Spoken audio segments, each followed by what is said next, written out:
নির্বাচনে সম্পূর্ণভাবে পরাজিত হওয়ার পরেও আগের যিনি মুখ্যমন্ত্রী বা বিদায়ী সিএম এক্স সিএম যদি দাবি করেন যে তিনি তার সিট পদ ছাড়বেন না, তাহলে কি হতে পারে?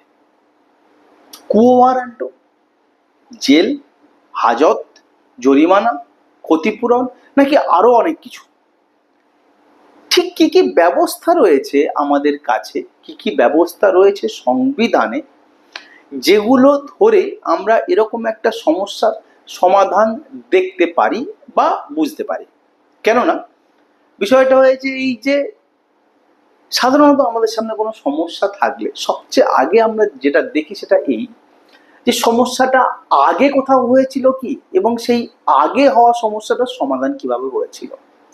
কিন্তু এবারের রাজ্যের নির্বাচনে যে সমস্যাটা তৈরি হয়েছে, ভারতবর্ষের ইতিহাসে এই সমস্যা আগে কোথাও কোনো রাজ্যে কোনো প্রদেশে ঘটেনি, যার ফলে কোনো পূর্ব উদাহরণ বা প্রিসিডেন্স নেই। বিষয়টা সম্পূর্ণ নতুন। তাই বিষয়টা আমরা বুঝতে গেলে আমাদের সত্যি সত্যি জানতে হবে যে কি কি ব্যবস্থাপনা, কি কি নিয়ম রয়েছে এরকম বিষয়টাকে ডিল করার জন্য বা ট্যাকেল করার জন্য।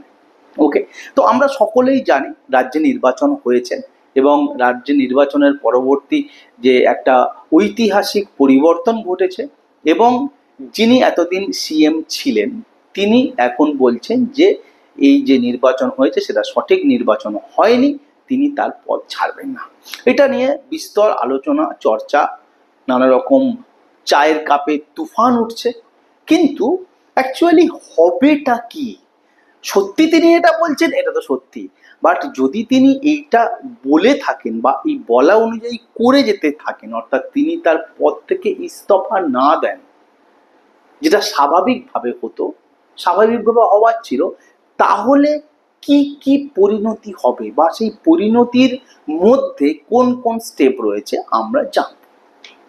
এখন সবচেয়ে আগে আমরা এই ক্লাসটায় ঢোকবার আগে আমরা দুটো জিনিস জেনে নেব। একটা জিনিস হচ্ছে যে সংবিধান কি বলছে বা কনস্টিটিউশন কি বলছে। কনস্টিটিউশন স্পেসিফিক্যালি তার দুটো ধারায় এটার উপরে আলাদা করে অভিমত ব্যক্ত করে দিয়েছে। আমি ধারাগুলোর বারবার উল্লেখ করব, তো প্রত্যেকবার ধারার ব্যাখ্যা দেবো না, শুরুতেই আমি সেই ধারা দুটোর ব্যাখ্যা দিয়ে দেবো।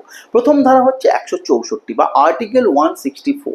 আর্টিকেল 164 কি বলছে? বলছে যে কোনো একটা মিনিস্টার বা মিনিস্টার্স বা অর্থাৎ অনেক মন্ত্রী বা সিএম, তিনি ততক্ষণ তার পদ পাবেন বা পদে থাকবেন যতক্ষণ গভর্নর মনে করবেন যে হ্যাঁ তার পদে থাকার যোগ্য।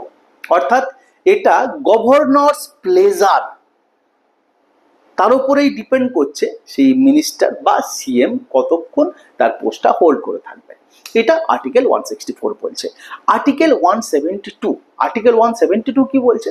আর্টিকেল 172 এই কথা বলছে, কোনো একটা রাজ্যে অর্থাৎ স্টেট লেজিসলেটিভ অ্যাসেম্বলিতে, রাজ্যের বিধানসভাতে কোনো সরকার গঠন হওয়ার পর থেকে সেই সরকারটা 5 বছর চলবে, যদি না তার আগে কোনো বিশেষ কারণে সেটা ভেঙে যায় বা মাঝখানে সেটা উঠে যায়। আদারওয়াইজ একটা বিধানসভা সরকার গঠন হওয়ার পরে সেটা তার লাইফটা 5 বছর কন্টিনিউয়াস।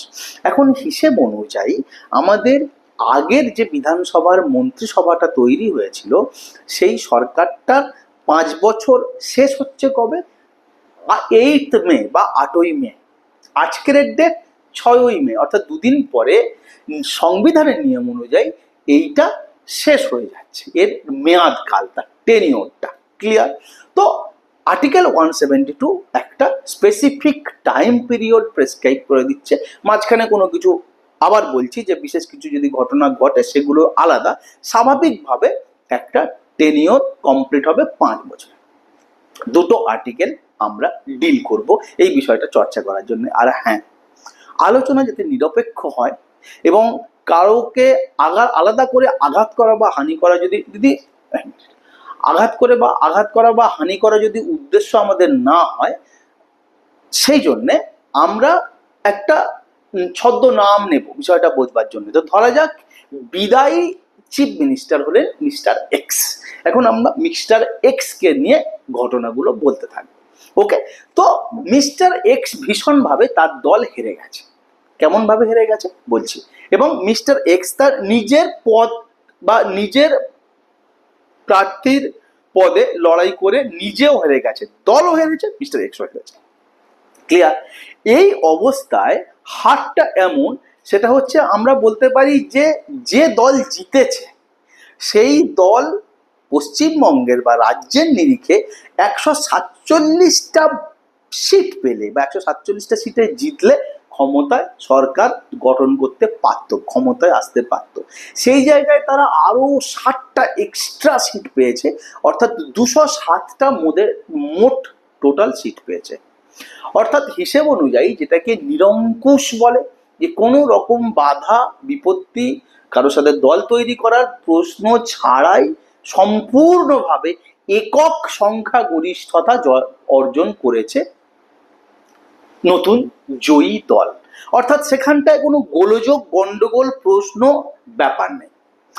এই অবস্থায় খুব স্বাভাবিকভাবে আর্টিকেল 164 বা 164(1) এর আওতায়, কনস্টিটিউশন আর ইন্ডিয়ান কনস্টিটিউশন আর্টিকেল 164(1) এর আওতায় এই সমস্ত বিষয়ের ক্ষমতা বা সিদ্ধান্ত কে নেবেন? গভর্নর নেবেন। গভর্নর ঠিক করবেন যে এইবার আমাকে কাজ করতে হবে। তো ফার্স্ট স্টেপ কি?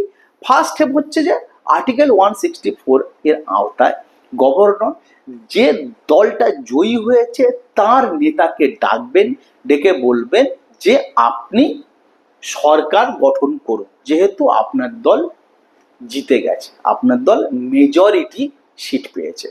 এখন স্বাভাবিকভাবে এই কথাটা বলবার সময় বা বলবার আগে এবং 5 বছর আর্টিকেল 172 আন্ডারে 5 বছর আগের সরকারের মেয়াদ কমপ্লিট হলে পুরনো সিএম অর্থাৎ মিস্টার এক্স এর অটোমেটিক্যালি রেজিগনেশন দিয়ে দেওয়ার কথা, অর্থাৎ সময় হয়ে গেছে, তুমি বাবু তোমার পদ থেকে সরে দাঁড়াও, লিখিতভাবে দিয়ে যে আমি এখান থেকে সরে গেলাম। এটা প্রথাগতভাবে হয়, অর্থাৎ এরকম হয়ে আসছে বলে হয়। এটা নীতিগতভাবে হয়। নীতিগত কেন হয়? তার কারণ তার সেই জায়গাটায় যাওয়ার প্রশ্নই নেই, তার কারণ সে মেজরিটি ভোট পায়নি, তার দল মেজরিটি আসন জিততে পারেনি। এটা সংবিধানগতভাবে হয়, অর্থাৎ সংবিধানগতভাবেও সে তার সিটটা ছেড়ে দেয়, রেজিগনেশন দেয়। কেন? তার কারণ সংবিধানে উল্লেখ রয়েছে। এবং এটা ক্ষমতাগতভাবেও ঘটে। ক্ষমতাগতভাবে ঘটে তার কারণ তার কাছে লোকবল নেই, তার কাছে জনাদেশ নেই, তার কাছে ম্যান্ডেট নেই। তো খুব স্বাভাবিক, নীতিগত, প্রথাগত, সংবিধানগত এবং ক্ষমতাগতভাবেই আগের যিনি সিএম তিনি হেরে গেলে এবং নতুন দল সরকার গঠনের প্রাক্কালে 4-5 বছরের পিরিয়ড শেষ হয়ে গেলে রেজিগনেশন দিয়ে চলে যান। এক্ষেত্রে এটা ঘটছে না। অর্থাৎ এটা না ঘটলেও প্রথম পদক্ষেপ হিসেবে সিএম যখন সিগনেচার করতে চাইছেন না, গভর্নর কি করবেন? নতুন যে টিমটা হয়েছে সেই টিমটাকে বলবেন সরকার গঠন করো। ক্লিয়ার? এখন স্টেপ 2, নতুন সরকার গঠন প্রসেস শুরু হয়ে গেল, অথচ তারপরেও আগের সিএম বা মিস্টার এক্স তার সিট ছাড়ছে না, রেজিগনেশন দিচ্ছে না। তখন জেনারেলি একটা প্রভিশন আছে যে ফ্লোর টেস্ট বা no confidence motion, step 2 governor নিতে পারেন। গভর্নর স্টেপ 2 কখন ফলো করবেন? যখন দেখা যাবে যে ঠিক কার কাছে ক্ষমতা রয়েছে, কে বেশি জনসংখ্যায় জিতেছে বা কার কাছে বেশি জেতা জয় রয়েছে সেটা বোঝা যাচ্ছে না, ডিটারমাইন করা যাচ্ছে না। এর সাথে ও দল করছে, ওর সাথে ও দল করছে, তখন ফ্লোর টেস্ট বা নো কনফিডেন্স মোশন একটা স্পেশাল সেশন গভর্নর করে। বাট এক্ষেত্রে সেটা দরকারই নেই, তার কারণ একটা হিউজ ম্যান্ডেটে একটা দল জিতে গেছে, অর্থাৎ নো কনফিডেন্স মোশন হবে না। 3 নাম্বার স্টেপে সরাসরি গভর্নর চলে যাবেন। কি চলে যাবেন? গভর্নর নতুন সরকার গঠন করবেন। নতুন সরকার গঠনের মধ্যে দিয়ে অর্থাৎ জয়ী দলের প্রধানকে ডেকে তাকে সরকার গঠন করতে বলে, তাদের থেকে সিএম নির্বাচন করতে বলে নতুন সিএম কে এবং বাকি মন্ত্রীদেরকে তিনি শপথ গ্রহণ করাবেন। অর্থাৎ নতুন সরকার গঠন হয়ে গেল। এদিকে আগের মিস্টার এক্স কিন্তু বলছে আমি রেজিগনেশন বাবু দেব না। তখন গভর্নর কি করবেন, এবং সবটাই গভর্নর করবেন, আমরা একেবারে শেষে আসবো। তখন গভর্নর কি করবেন, গভর্নর বলবেন যে তোমরা সরকার শুরু করে দাও, তোমরা সরকার প্রশাসন চালাতে থাকো। অর্থাৎ স্বাভাবিকভাবে ক্ষমতা কর্পূরের মতন বায়বীয় উপায়ে আগের মিস্টার এক্স এর কাছ থেকে উড়ে গিয়ে নতুন সরকার বা নতুন সিএম এর কাছে চলে এলো। অর্থাৎ উনি যদি রেজিগনেশন নাও দেন, তাহলেও ওর যে পোস্ট, ওর যে আগের সিএম এর যে পদাধিকার অধিকার, সেটা কিছু থাকবে না, বেসিক্যালি কাগজে কলমে কিছু থাকবে না। উনি হয়তো রেজিগনেশন দিলেন না, বাট অ্যাকচুয়ালি তার আর কোনো ভ্যালু নেই, ওটা অপ্রাসঙ্গিক, ওটা একেবারে একটা মানে ওর কোনো প্রয়োজনীয়তাহীন একটা বিষয় হয়ে গেল ওনার পোস্টটা। ওকে, এর পরেও দেখা যাচ্ছে যে মিস্টার এক্স রেজিগনেশন করছেন না। তখন গভর্নর কিন্তু নেক্সট পদক্ষেপ নিতে পারে, অর্থাৎ এটা একটা, তখন তিনি সিদ্ধান্ত নিতে পারেন যে এটা একটা কনস্টিটিউশনাল ক্রাইসিস। তো কনস্টিটিউশনাল ক্রাইসিসটাকে স্বাভাবিক করার জন্য উনি কনস্টিটিউশনাল আর্টিকেল 356 এর আন্ডারে ওখানটায় রাষ্ট্রপতি শাসন জারি করতে পারেন। ওকে, অর্থাৎ সেখানে একটা অন্য সিনারিও তৈরি হতে পারে। এছাড়াও একটা অন্য ব্যবস্থাপনাও হতে পারে। ধরা যাক তিনি রাষ্ট্রপতি শাসন জারি করলেন না, বিষয়টা ছেড়ে দিলেন নতুন তৈরি হওয়া এক্সিকিউটিভ বডির ওপরে, অর্থাৎ নতুন সরকারের ওপরে। নতুন সরকার, নতুন সিএম, তারা এইভাবে জিনিসটা দেখতে পারে যে একটা মানুষ যে কিনা মিস্টার এক্স, যে আগে কি ছিল যাই ছিল দ্যাট ডাজন্ট ম্যাটার, এই মুহূর্তে সে কিছুই নয়। এমনকি সে একজন সাংসদ পদও হারিয়ে ফেলেছেন, যেহেতু তিনি তার নিজের ভোট নিজের সিটে জিততে পারেননি। সেরকম একটা লোক সংসদে বসে, বিধানসভায় বসে দাবি করছে যে আমি সিএম। তো এক্ষেত্রে এক্সিকিউটিভ অ্যাকশন শুরু হয়ে যেতে পারে। অর্থাৎ সোজা কথায় সিএম বা মিনিস্টার তার নির্দেশে পুলিশ এবং প্রশাসন তাকে সোজা কথায় ধরে তুলে বার করে দিতে পারে। ওকে, এখন কুয়ো ওয়ারেন্টও কেন হবে না?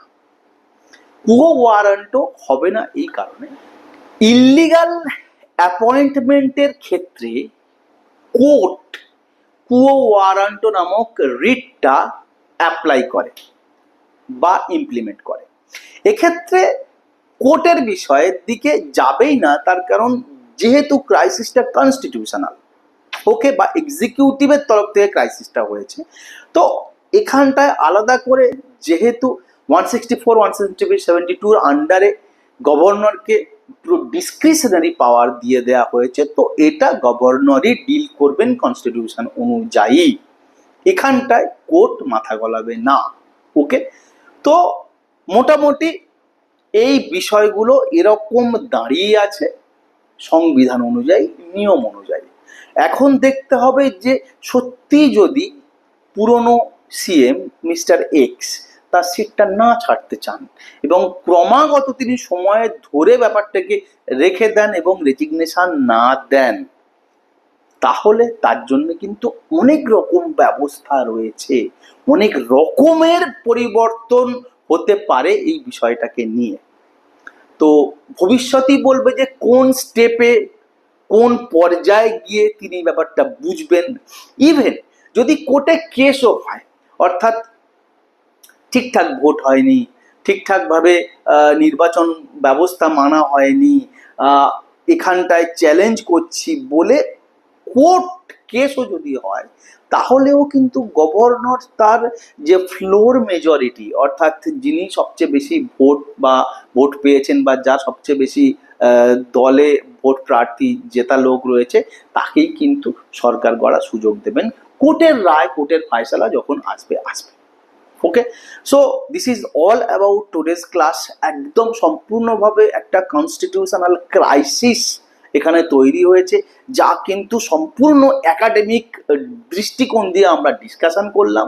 এরকম পলিটির প্রত্যেকটা বলা যায় চলতি বা যেটাকে বলা যায় ঘটমান অংশগুলোকে নিয়ে আমরা ক্লাস করব অন বিহাফ অফ সিএসডিজি তোমাদের জন্যে, তাদের জন্যে যারা খুব বড় ইনস্টিটিউশনে গিয়ে পয়সা খরচা করতে পারো না, সিভিল সার্ভিস স্বপ্ন দেখো, যারা খুব বড় শহরের কাছে থাকো না যেরকম ইনস্টিটিউশনে চলে যাবে, অথচ মনে মনে প্রতিজ্ঞা আছে, মনে মনে জেদ আছে যে তোমরা সিভিল সার্ভিস পরীক্ষা দেবে বা সরকারি চাকরি করবে, তাদের জন্য সিএসডিজি সবসময় উপস্থিত। বেস্ট অফ লাক, ভালোভাবে থাকবে।